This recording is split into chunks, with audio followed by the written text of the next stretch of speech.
Jacob's Well, a popular swimming hole near Wimberley, will remain closed to swimmers for the foreseeable future. And Hays County officials say water conditions are not safe for swimming. In the limestone hills of central Texas, about 45 miles southwest of Austin, near the town of Wimberley, a quiet creek called Cypress Creek runs across a bed of pale rock. Beneath that creek sits Jacob's Well, a natural karst spring formed over millions of years as slightly acidic rainwater slowly dissolved the Cretaceous-era limestone of the Trinity Aquifer system. What appears today as a clear blue swimming hole is, in geological terms, a collapsed window into an immense underground drainage network that continues far beyond human reach. Many have disappeared into these waters, never to be seen again, but when an underwater drone entered Jacob's Well, the findings left scientists shocked. The geological system behind the legend. At the surface, Jacob's Well looks almost geometric, a near-perfect circular opening roughly 12 feet across, surrounded by limestone ledges worn smooth by decades of swimmers. But the symmetry ends immediately below the waterline. The first descent drops through a vertical shaft that plunges roughly 25 to 30 feet before reaching the first submerged chamber, where sunlight still filters in from above. This upper chamber is the only section most recreational swimmers ever experience. A deceptive pocket of calm water sitting atop a much deeper system that disappears into darkness. Below that sunlit basin, the cave transitions from an open pool into a structured void system carved along fractures in the limestone. Cave divers who have explored the site describe a sequence of constrictions and chambers rather than a single continuous drop. After the initial vertical shaft, passages angle laterally and downward, narrowing into tight restrictions where movement becomes controlled and deliberate rather than free. These passages are not uniform tunnels, but irregular conduits shaped by ancient groundwater flow paths. The explored depth of Jacob's Well reaches approximately 120 to 140 feet, though the system does not end at a clearly defined floor.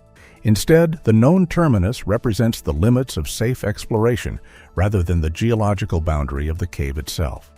Many who crossed this boundary never came back to report what they saw. Within that depth range, divers encounter multiple connected chambers separated by squeezes, including a notoriously tight restriction often referred to informally as the birth canal, a narrow passage that forces single-file movement and precise buoyancy control. Beyond these restrictions lie additional branches and voids. What makes Jacob's Well structurally unusual is that it is not a simple vertical sinkhole, but part of a branching karst network tied directly to the Trinity Aquifer, one of the major groundwater systems in Texas.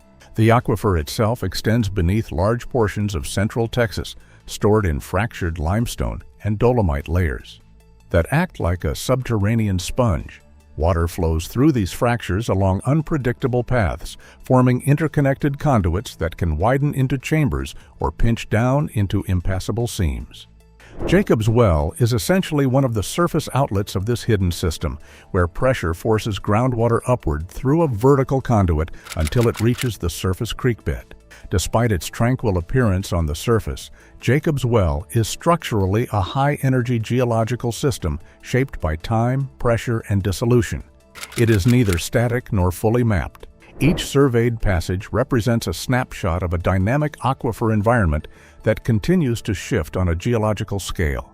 The visible pool is simply the most accessible point of a far larger network that extends beneath the Edwards Plateau. The dangers are also largely invisible. This became all too clear that fateful day. The unfortunate incident in 1979. On the evening of September 9, 1979, Jacob's Well in Wimberley, Texas, was already a known challenge in the cave diving community, but it had not yet fully earned its reputation as a near-perfect trap. That night, a small group of experienced and ambitious divers gathered near Cypress Creek, a limestone-fed stream cutting through the Edwards Plateau. Among them were Kent Maupin and Mark Brashear, two divers drawn deeper than the mapped limits of the system. The water at the surface was calm, almost inviting, but beneath that stillness lay a vertical shaft that had already claimed lives in earlier years and would soon add two more names to its history. The descent began normally through the upper chamber, a 25 to 30-foot vertical drop where sunlight fades into a blue-green glow. From there, Maupin and Brashear continued into the second chamber, then into the tighter constrictions beyond it. At that stage of exploration, cave diving in Texas was still operating in a transitional era of safety standards. While guideline reels and mixed gas awareness were emerging, many dives into systems like Jacob's Well still relied heavily on experience, judgment, and familiarity with cave behavior rather than strict procedural discipline. The deeper they went, the more the cave shifted from open water to confined architecture. Narrow limestone corridors shaped by ancient groundwater flow paths, each passage subtly angled, irregular, and increasingly restrictive. The critical transition occurred at one of the deeper restrictions, leading toward what divers later referred to as the third and fourth chambers. Here, the floor was not solid rock, but a deep layer of unconsolidated limestone gravel and fine sediment. Under stable conditions, this material sat undisturbed, forming a deceptively firm-looking base. But once disturbed, it behaved like a fluid. As Maupin and Brashear moved through the constriction, their movement and equipment contact began to dislodge the sediment. And then, as if in slow motion, the visibility collapsed. Fine particles suspended instantly into the water column, turning clear water into an opaque whiteout within seconds. This phenomenon, known in cave diving as a silt-out, eliminated visual references completely. In an environment where exits are already narrow and nonlinear, losing visibility transforms orientation into guesswork. In Jacob's Well, the situation was compounded by geometry. The passages are not straight corridors, but branching, irregular channels that can fold back on themselves. Once the silt rose, the divers lost not only sight of each other, but also the ability to clearly identify directional flow or the correct return path to the upper chamber. The cave effectively became indistinguishable in all directions. At the surface, nothing seemed amiss, but the divers were gone a bit too long, and as time stretched, concern increased as well. Rescue efforts began quickly after the alarm was raised at the surface. Local divers familiar with the system, including experienced cave rescue personnel, entered the water to assess conditions. What they encountered confirmed the worst fears: near-zero visibility, active sediment movement, and passages that were already partially collapsing under the disturbance created by the initial dive. Even experienced divers with training in overhead environments found progress limited to inches at a time, relying entirely on tactile contact with guideline reels and cave walls. The system's structure, which already required precise navigation, became functionally impassable in key sections. Recovery attempts escalated over the following days, transitioning from immediate search efforts to more structured excavation. Divers began using small manual tools, including handheld scoops and garden trowels adapted for underwater use, to remove sediment in carefully controlled increments. However, every attempt to clear a section of passage triggered additional sloughing from above. The gravel continued to shift, refill, and redistribute with each disturbance. In effect, the cave was actively resisting excavation, as if the passage itself was unstable on a mechanical level. As conditions failed to improve, more advanced methods were introduced, including industrial suction systems designed to remove sediment from underwater environments. These systems were capable of moving large volumes of material, but in Jacob's Well, they revealed another problem. Every cleared section exposed fresh, unstable material above it. The more sediment was removed, the more the passage geometry changed, collapsing partially and reforming in unpredictable ways. Progress measured in inches would often be erased within minutes as the system re-equilibrated. Throughout the operation, divers faced extreme risk conditions. The combination of tight restrictions, zero visibility zones, and shifting sediment created an environment where even minor disorientation could be fatal. Air consumption rates increased under stress, while the inability to visually confirm exit routes made standard ascent protocols unreliable. Over time, the official rescue transitioned into a recovery assumption. Survival probability had dropped below practical thresholds. The site, however, did not immediately yield its dead. The same instability that trapped the divers also prevented straightforward retrieval. In later years, as cave exploration continued and mapping extended deeper into the system, sections of previously unreachable passage were revisited. It was during these extended exploration efforts that remains attributed to the 1979 incident were eventually located, decades after the original event. And this was by no means the only such case. Between the early 1960s and the mid-1980s, approximately 8 or 9 divers died in the Jacob's Well Cave system. Virtually all of these deaths occurred before modern cave diving standards became widespread and before access to the cave was tightly controlled. Unlike the 1979 incident, most of the earlier deaths received only local newspaper coverage rather than national attention.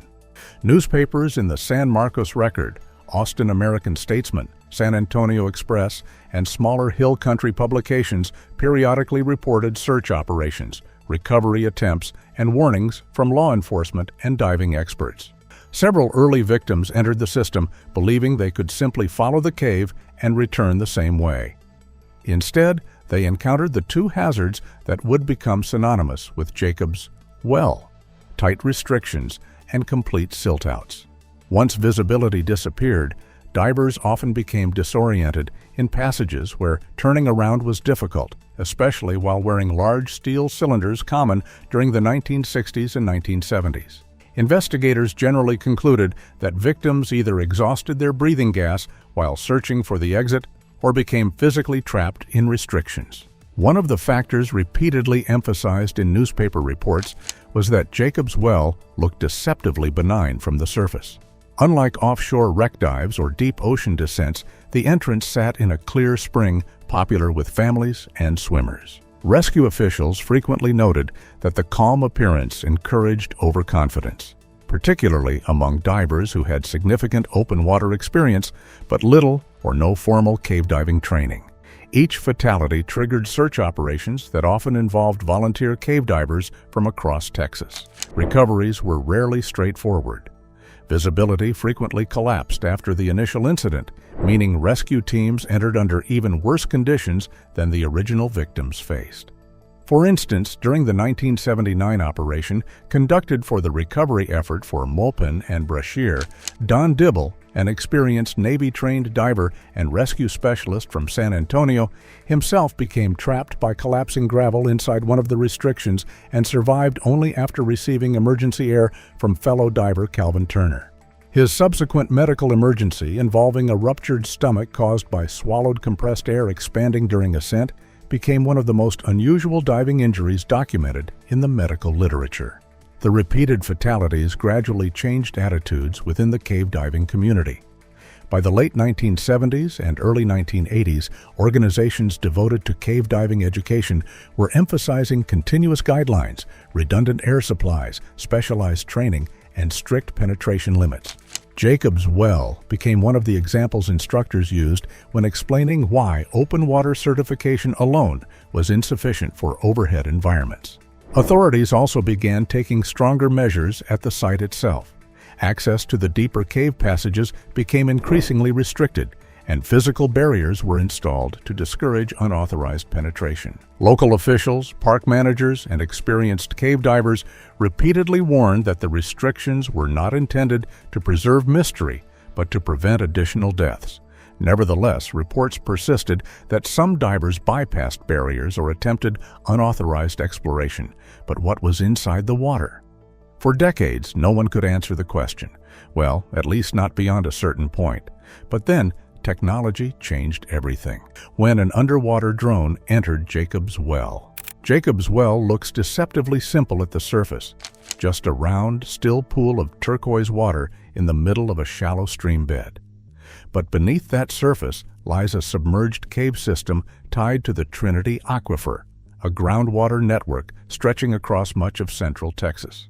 Over decades, what began as a recreational curiosity evolved into one of the most carefully studied and carefully respected underwater cave systems in the United States.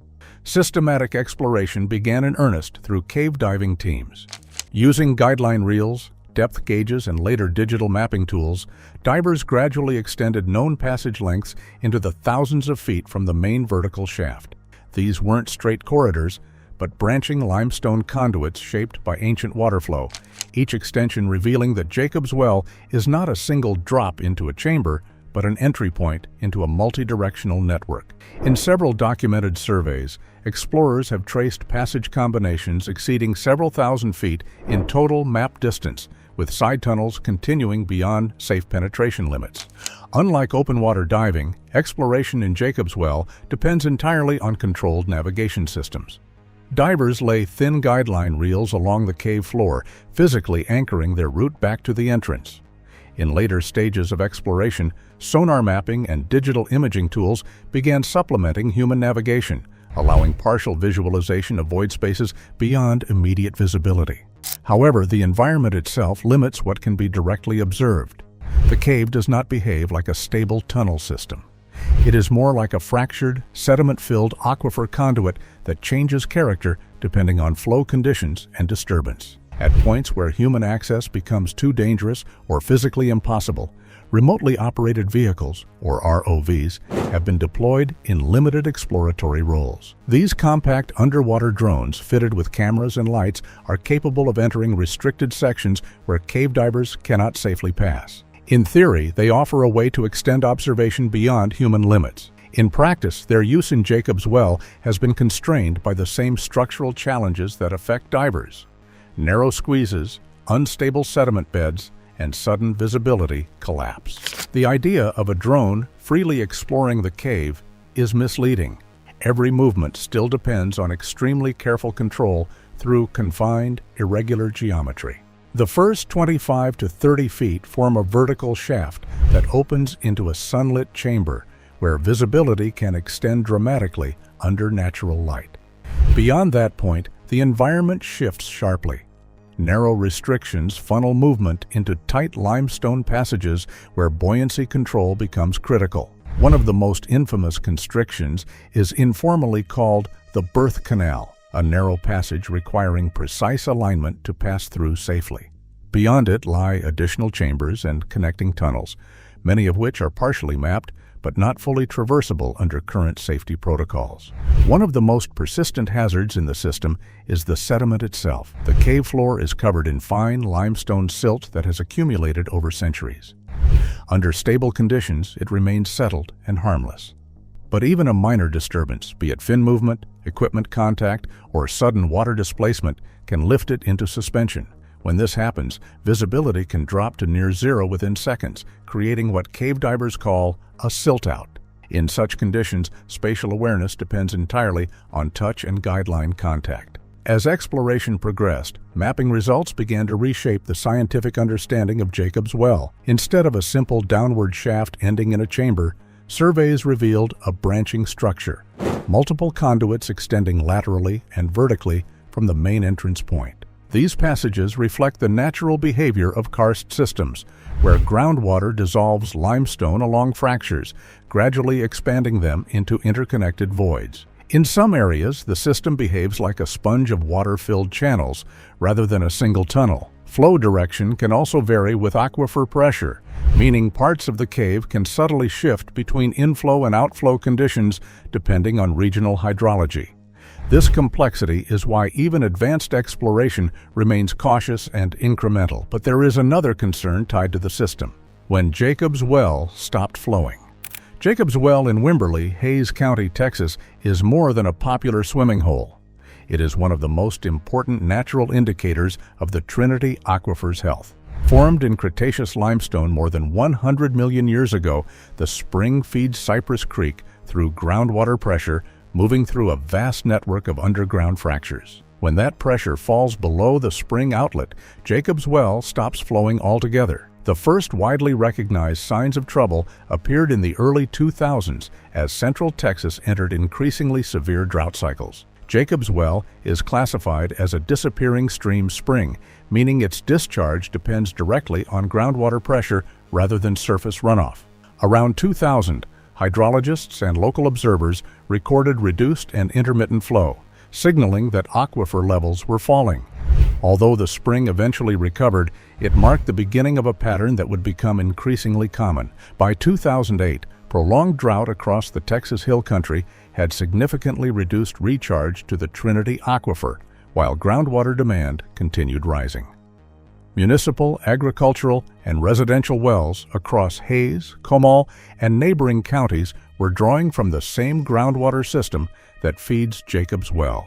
During that year, the spring's discharge dropped to near zero levels, and sections of Cypress Creek that normally received constant spring flow became shallow pools instead of a flowing stream. The situation worsened in 2009. Severe statewide drought reduced aquifer recharge even further, and Jacob's Well stopped flowing for extended periods, completely disconnecting the spring from Cypress Creek. Then, 2 years later, Texas experienced one of its worst droughts on record, and Jacob's Well again reached zero-flow conditions. As groundwater levels declined across central Texas, the spring ceased flowing.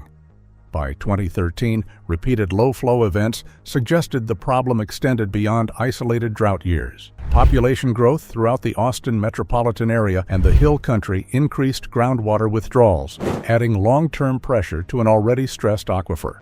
That year, Jacob's Well again experienced zero or near-zero discharge. Another major interruption occurred in 2022. Extended heat and drought once again reduced groundwater levels enough for the spring to stop flowing. Hays County officials confirmed the cessation of discharge. The pattern continued in 2023, when another period of zero or near-zero flow was recorded during peak drought conditions. Unlike earlier decades, these events were supported by extensive scientific monitoring. Hays County officials, groundwater conservation districts, and hydrologists closely tracked rainfall deficits, aquifer levels, and groundwater pumping, linking the repeated shutdowns directly to declining groundwater pressure rather than isolated weather events. In 2025 and 2026, Jacob's Well has shown intermittent behavior, briefly recovering after significant rainfall before declining again as pumping and evaporation outpace recharge. Because the Trinity Aquifer stores water within fractured limestone rather than large underground reservoirs, groundwater levels can respond rapidly to changing environmental conditions, making spring flow highly variable. The causes behind these repeated stoppages are well understood. Recharge depends on rainfall infiltrating the limestone of the Edwards Plateau and surrounding hill country. During extended drought, less water reaches the aquifer, while groundwater pumping continues to increase with regional population growth. As pressure within the aquifer falls below the elevation of the spring opening, the hydraulic force driving water to the surface disappears, temporarily shutting off the spring. These recurring shutdowns have prompted significant conservation efforts. Hays County has strengthened protections around the Jacob's Well natural area, restricting public access during drought, regulating swimming seasons, and limiting activities that could further stress the ecosystem. Regional groundwater conservation districts have expanded aquifer monitoring, encouraged water conservation measures, promoted efficient irrigation practices, and implemented strategies aimed at reducing groundwater withdrawals during critical periods. Today, hydrologists continue to use Jacob's Well as one of the Hill Country's most important natural monitoring sites. Measurements of spring discharge are compared with rainfall records, groundwater levels, and pumping data to evaluate the condition of the Trinity Aquifer. Every time the spring slows or stops, it provides immediate evidence of changes occurring far below the surface, and thus stands one of the most perilous and threatened water bodies of the United States. Well, that's it for now. Thanks for watching. Did you like this video? If you did, please consider liking, dropping a comment, and hitting the subscribe button so that you don't miss out on our new uploads. Also, don't miss this video you see on your screen right now. It's truly unbelievable.